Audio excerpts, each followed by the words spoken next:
नमस्कार। रूबरू प्रोग्राम में आपका स्वागत है। मैं हूं सुशील भारती और आप देख रहे हैं अपना ये खास प्रोग्राम। जी हाँ, हर बार की तरह हमारे स्टूडियो में एक बार फिर मौजूद हैं डॉक्टर कुमार प्रशांत मानव, जिनकी एक बहुत ही प्रसिद्ध किताब है बुक ऑफ लाइफ।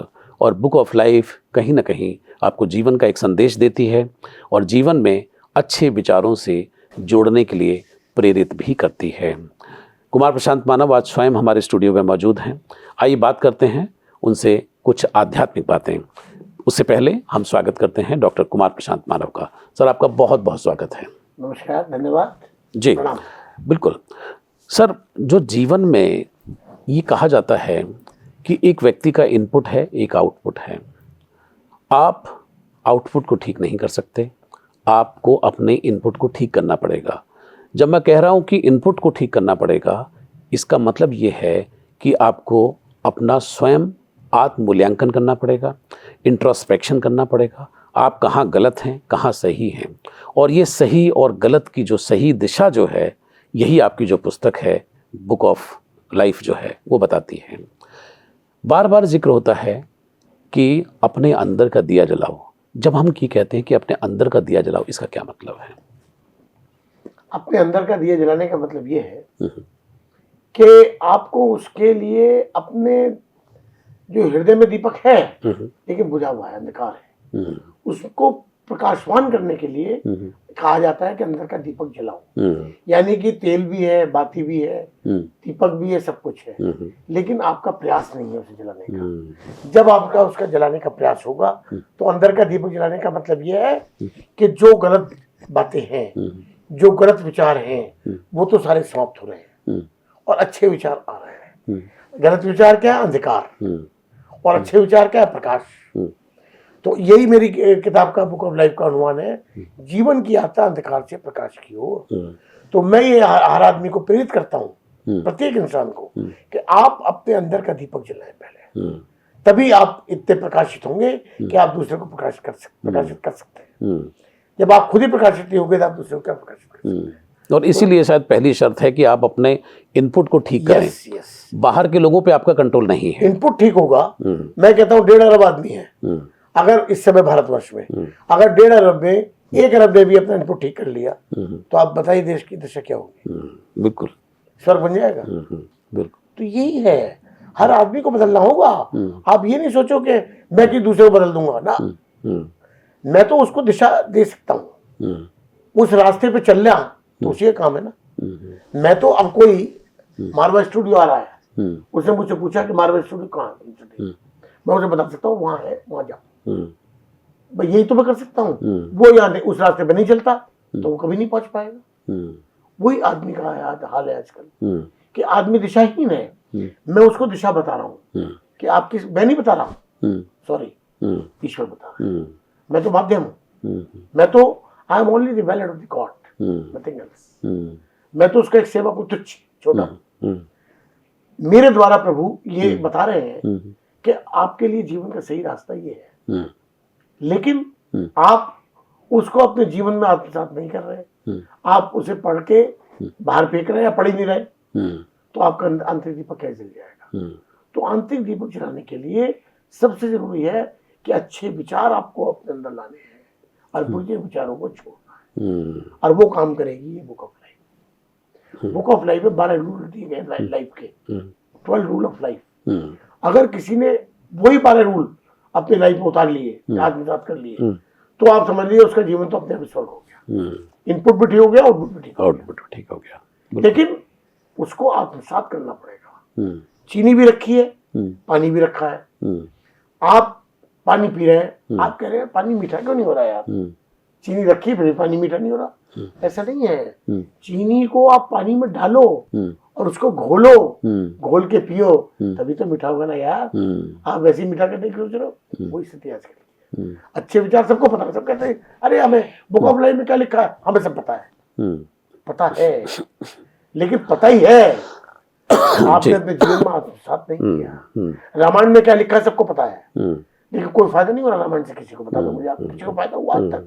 जब तक जीवन में आत्मसात नहीं जब तक आप राम के चरित्र को अपने ऊपर नहीं उतारोगे, वो राम जिसको अगले दिन राज सिंहासन मिलना था, राज सिंहासन, और पहले दिन उसके पिता कहते हैं जा 14 वर्ष के लिए बनों में जाओ, और वो बिना किसी हील इज्जत, बिना किसी माथे पर सल उठाए और खुशी खुशी बनों में चले जाते हैं।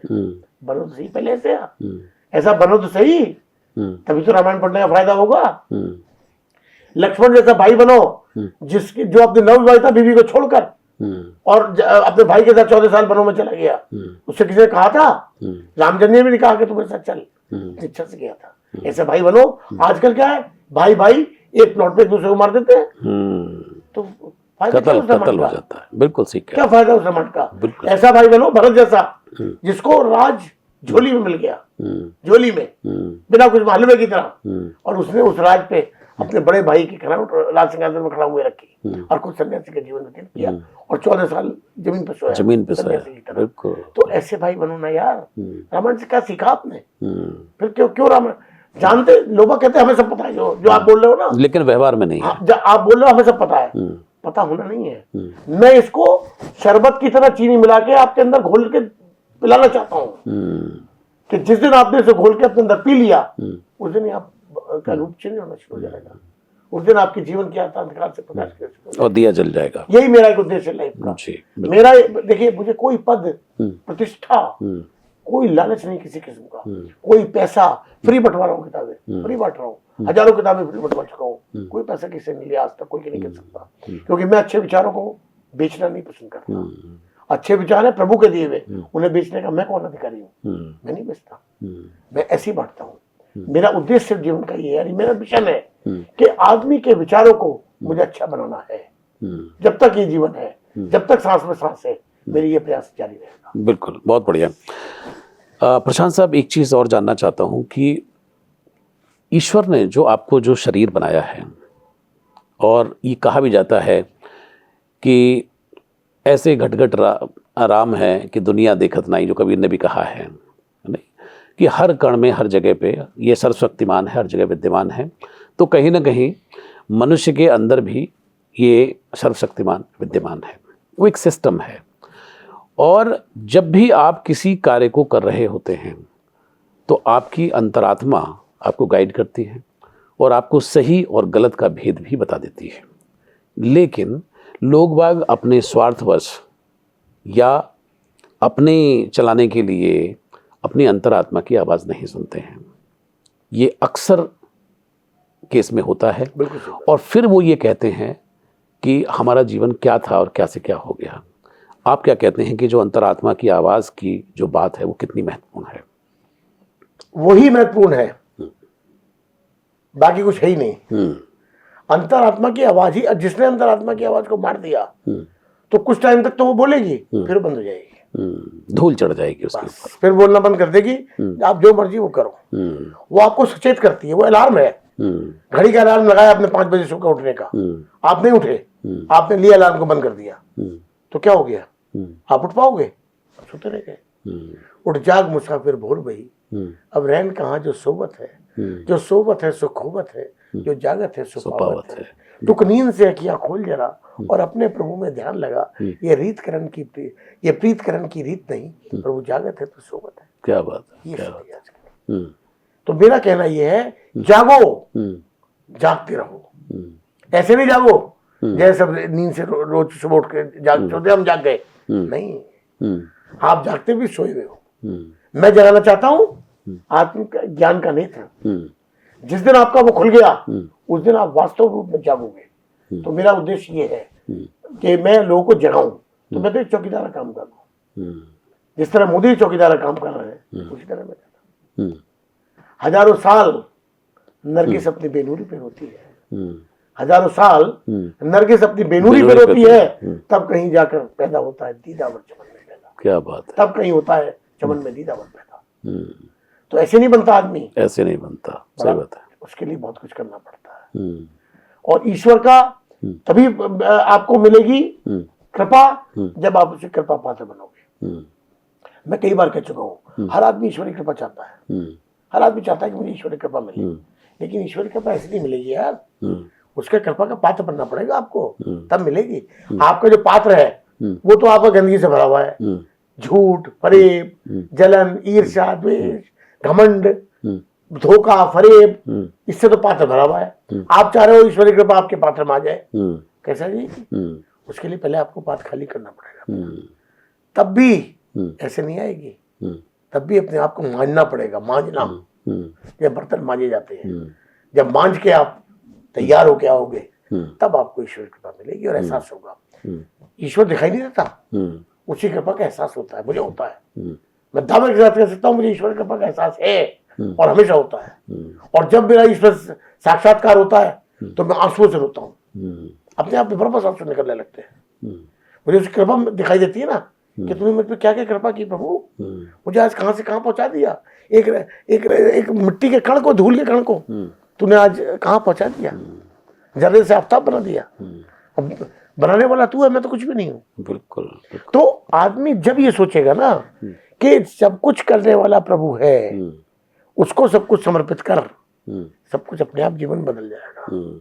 और आध्यात्मिक जो आप बात कह रहे हैं, आध्यात्म ये नहीं है कि आप मंदिर में गए, आपने आरती गाई, शिव जी की पिंडी पे जल चढ़ाया, आप आ गए मंदिर में तो आप देखो गलत काम करेंगे नहीं, क्योंकि मंदिर तो प्रभु घर है।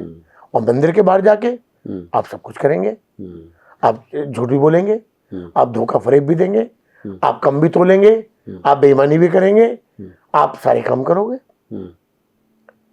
और फिर जब मंदिर में जाओगे, फिर उसके बाद उसकी आरती करने लग जाओगे, तो आप सोचते हो ईश्वर आपसे खुश होगा? नहीं होगा, मतलब ही नहीं उठता, कोई प्रश्न नहीं उठता। जिस तरह माता पिता हमारे हैं और हम उनकी आरती गा ले, कुछ भी कर ले, और हम उनकी आज्ञा का आदर करें, हमारे से कभी कुछ नहीं हो सकते हैं। वही कितनी आरती गा लें, वही प्रभु हमारा माता पिता है, वो भी तो हमारा माता पिता है। तो जैसा वो माता पिता है, ऐसे ही हमारे माता पिता है। तो जब वो खुश नहीं होंगे तो वो कैसे खुश हो जाएगा?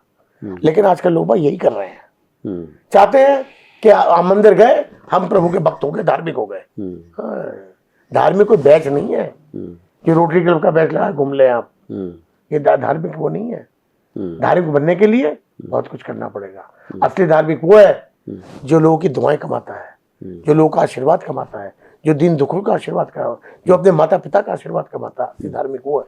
वो धार्मिक नहीं है जो दिन में 10-12 वैष्णो देवी जाता है महीने में, या रोज सुबह शाम मंदिरों के चक्कर काटता है। वो धार्मिक नहीं है। छत्र चढ़ाता है, हाँ छत्र कुछ भी चढ़ाओ, छत्र किसके चढ़ा रहे हो तुम? अरे उसका दिया हुआ तुम्हारे पास सब कुछ है, तुम उसे क्या दे रहे हो? रिश्वत दे रहे हो उसको।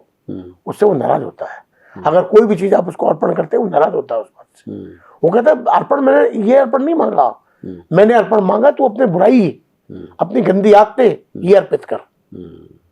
बिल्कुल। अच्छा ही अंदर ला, जिसके लिए मैंने तुझे पैदा किया है, लेकिन तू मेरी आज्ञा का पालन नहीं कर रहा। मेरा बेवकूफ बना रहा है आरती गा के मंदिर में आके, या छत चढ़ा के मेरा बेवकूफ बना रहा है। मैं बेवकूफ हूँ। प्रभु अंतर्यामी है, सर्वशक्तिमान है, अनश्वर है, अनादि है, अनंत है। वो सब जानता है आपको क्या चाहिए। आपको उससे मांगने की जरूरत नहीं है। लोग मांगते हैं उससे, मुझे ये दे दो, मुझे ये दे दो, मुझे। और मैं और बताऊं आपको, कोई मंदिर इसलिए नहीं जाता कि उसे प्रभु से प्यार है।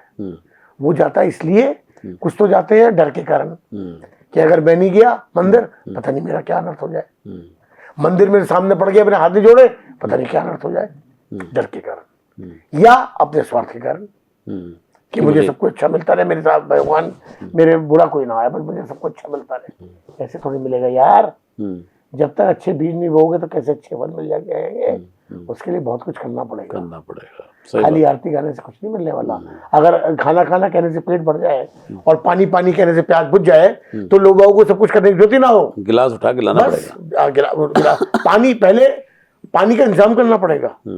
जमीन खोदनी पड़ेगी। रेगिस्तान में कहाँ पानी मिलता है?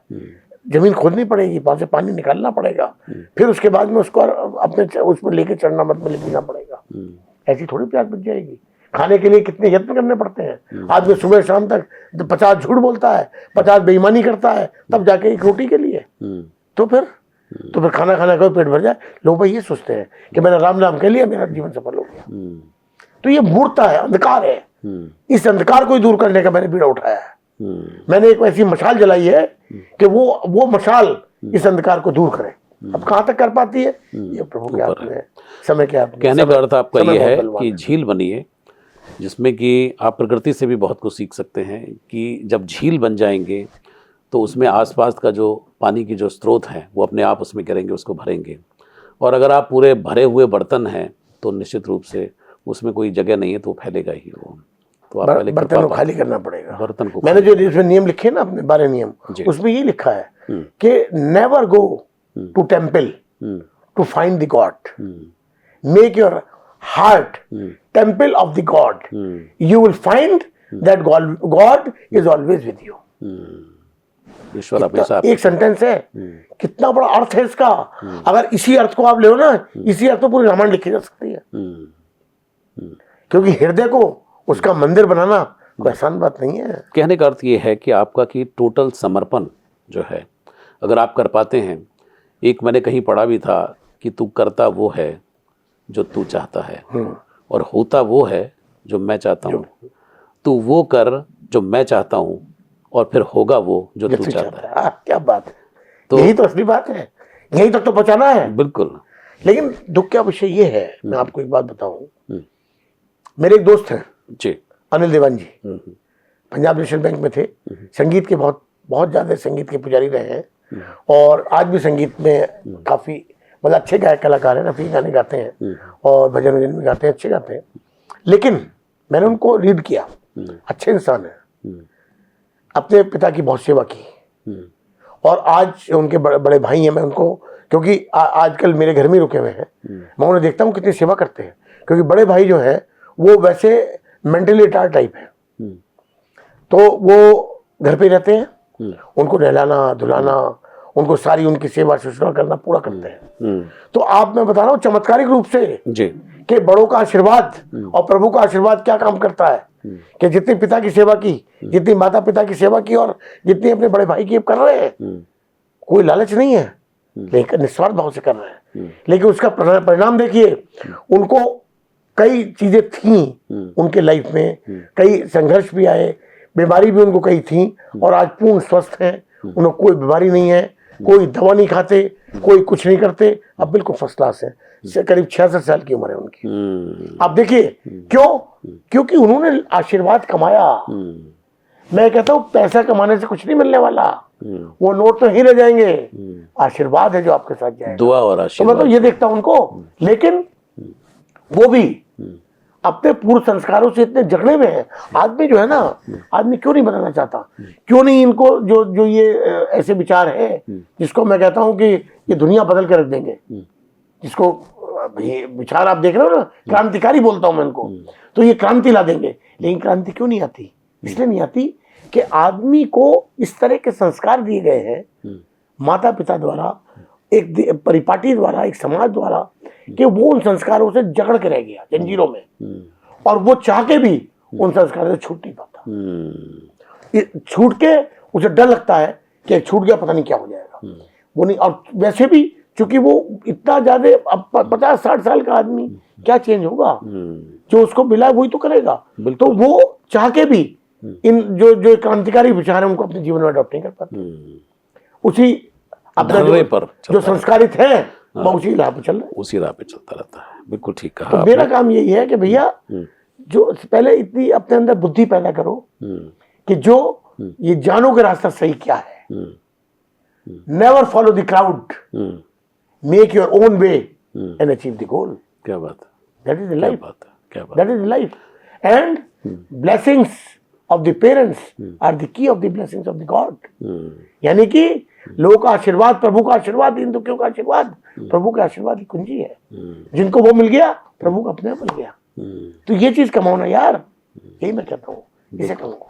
बिल्कुल वो कमा रहे हैं, लेकिन उनका जो स्टाइल है वो गलत है, वो गलत मानते नहीं, क्योंकि वो इसलिए नहीं मानते कि वो चाहे कितने भी अच्छे विचार पढ़ ले, लेकिन वो रहेंगे अपने उसी में, क्योंकि वो ऐसे संस्कारित है। तो ये तो मैं उदाहरण दे रहा हूँ आपको, लेकिन इस तरह के सारे लोग हैं समाज में कि उनको इस तरह का पीछे से मिला हुआ है, अनुवांशिक रूप से जो कहना चाहिए, एंसेस्ट्रल प्रॉपर्टी है उनकी, कि उनको इस तरह के विचार मिले हुए हैं कि उन्हीं में मंदिर जाने में बिलीव करेंगे, मूर्ति पूजा ही करने में बिलीव करेंगे, मंदिर नए नए बनाने में बिलीव करेंगे, इन्हीं सब चीजों में तीर्थ स्थान जाएंगे, ये जाएंगे वो जाएंगे, असली राह का नहीं पता उन्हें कि क्या है। तो मैं यही कहता हूँ कि जागो, सो मत, कुछ नहीं मिलने वाला आपको। वो रास्ता असली जो है वो प्रभु ने दर्शाया है, इस रास्ते पे चलो, अपने आप सब कुछ मिल जाएगा। अपने आप सब कुछ मिल जाएगा। बिल्कुल डॉक्टर साहब, आज आपने जो बात की और कहीं ना कहीं जो प्रभु का जो रास्ता दिखाया है, तो मुझे लगता है कि हमारे दर्शक जो हैं इससे बहुत लाभान्वित होंगे, और यही मूल तत्व है और यही सत्य है, इसी को ही लेकर के आगे चलना है। आपका बहुत बहुत शुक्रिया कि आपने इतने गंभीर विषय पर आपने चर्चा की और एक सही रास्ता हमारे दर्शकों को दिखाया। मैं ये इसमें बताना चाहता हूँ जी कि कोई जरूरत नहीं है समाज में अपनी स्टेटस दिखाने के लिए, अपने माता पिता का श्राद्ध करने की बड़े बड़े, या अपने उनका वो तेरहवीं करने की, या जो वो होता है ना शांति यज्ञ करने की, बड़ा बड़ा कोई फायदा नहीं है। कोई फायदा नहीं चंदन की लकड़ी चिता में देने के लिए। असली जो फायदा है वो है कि जब तक वो जीवित हैं तब तक उनकी सेवा करो, तब तक उनका आशीर्वाद लो। वो तो वो करता नहीं है। हमारे यूपी में भी एक कहावत है कि जियत न दिए कोरा और मरे उठाए चौरा, कि मरे जब मर गए तो उनकी अस्थियां आप चुन रहे हो, लेकिन जीते हुए आपने दो टुकड़े के लिए भी उनको नहीं पूछा। ये है मेन चीज। तो मैंने जड़ पे चोट की है, लेकिन आदमी डरता है। मैंने बताया ना संस्कारित है, वो जड़ पे चोट नहीं करता। फर्क क्या होता है आदमी में, मैं आपको अब बात आगे एक उदाहरण छोटा देता हूँ। जी बिल्कुल। एक मैं जानता हूँ, एक मेरे जानने वाले हैं, उनके भाई बीमार हुए, वो बिस्तर पे पड़ गए, तो वो टॉयलेट वगैरह सब जाते थे, मतलब लैट्रिन वगैरह सब जाते थे, लेकिन टॉयलेट वगैरह करने के लिए वो अपना टॉयलेट का बर्तन रखते थे अपने साथ, जिससे कि बार बार वो न जा पाए। उनको पैरों की प्रॉब्लम कुछ हुई थी, जो भी कुछ हुआ था। तो वो क्या, उनके जो भाई थे, एक दिन उनका टॉयलेट का वो पात्र भर गया सुबह को, तो उन्होंने अपने भाई को आवाज दी कि भैया जरा से खाली कर दो, मुझे टॉयलेट आ रहा है, मुझे जाना है। तो उन्होंने कहा भाई मैं नहा धो के पूजा कर रहा हूँ और पूजा के वस्त्रों में हूँ, इसलिए मैं वो काम नहीं कर सकता, जब मैं करके आ जाऊंगा तब करूँगा। तो उस कंडीशन में तो उनकी तो हालत बहुत खराब हो जाती। वो बेचारे किसी तरह से उठ के गए, उन्होंने टॉयलेट का वो खाली किया, टॉयलेट किया, तब आए। तो मेरा एक प्रश्न है आपसे भी और समाज से भी कि क्या ये सच्ची पूजा है? आप ईश्वर की पूजा कर रहे हो नहा धो के, कोई ईश्वर नहलाना नहीं आपको, नहाओ मत नहाओ, कपड़े बदलो मत बदलो, वो तो चीज है कि आपको अपने शरीर को स्वस्थ रखने के लिए करना पड़ेगा। असली चीज है अपनी आत्मा को नहलाना, अपने आंतरिक हृदय को नहलाना। उसको कौन नहलाता है? नहाते तो सब रोज अपने शरीर के मैल साफ करने के लिए, लेकिन उसको कौन नहलाता है? उसको नहलाने के लिए रोज 15 मिनट आत्मचिंतन करो, सोचो रात को बैठ के मैंने क्या गलत किया और कैसे किया। तो मेरा कहना यही है कि आत्मचिंतन से ही आदमी अपने आप को बदल सकता है, और जब उसको एहसास हो कि मैंने ये वास्तव में गलत किया, अगर वो गलत भी सही समझेगा, वो कभी नहीं बदलेगा। बिल्कुल ठीक है। और हमारे शास्त्रों में भी चिंतन और मनन, और एक बात और है, दुनिया में सबसे बड़ा मूर्ख वो है जो अपने आप को सबसे बड़ा बुद्धिमान समझता है। जी बिल्कुल ठीक कहा, बिल्कुल ठीक कहा। Always be a learner, always be a learner. बिल्कुल, ये मेरा नियम है इसमें जी, कि मैन इज ऑलवेज लर्नर। हर एक से छोटी चीज से भी सीख सकता है। अब एडोल्फ हिटलर ने एक मकड़ी से शिक्षा ले ली, तो ऐसी बात थोड़ी है, आदमी हर एक से शिक्षा ले, कहीं से भी शिक्षा लेनी हो तो आदमी कभी ये गर्वान्वित नहीं होना चाहिए, ये प्राउड फील नहीं करना चाहिए, नहीं मैं जो मानता हूँ वो सही है, बाकी सब गलत है। तो वो कभी कुछ नहीं सीख सकता, वहीं रहेगा, बिल्कुल वो के मेंढक की तरह। बिल्कुल। बहुत बहुत शुक्रिया डॉक्टर कुमार प्रशांत कि आपने इतने अच्छे तरीके से विस्तार से समझाया हमारे दर्शकों को, और मुझे उम्मीद है कि हमारे दर्शकों को इससे बहुत फ़ायदा होगा। आपका बहुत बहुत शुक्रिया, बहुत बहुत धन्यवाद। धन्यवाद जी। तो दर्शकों, ये थे डॉक्टर कुमार प्रशांत मानव, और आज हमने जिस विषय पर बात की है, जिसको भगवान बुद्ध ने भी कहा है, अपो दीपो भव, यानी अपने सूर्य स्वयं बन जाओ। अंदर का दिया आपको जलाना होगा, और जब तक आप अंदर का दिया नहीं जलाएंगे, वो परम पिता परमेश्वर से आपकी भेंट नहीं होगी। और अगर आपकी भेंट नहीं होगी तो आप जीवन की तमाम तरह की जो दिशाएं हैं उसमें भ्रमित ही घूमते रहेंगे। ऐसा कहना है डॉक्टर कुमार प्रशांत मानव का। आज के लिए इतना ही। अगली बार मैं उनके साथ किसी और मुद्दे को लेकर के हाजिर रहूँगा। अब लेता हूँ इजाज़त। नमस्कार।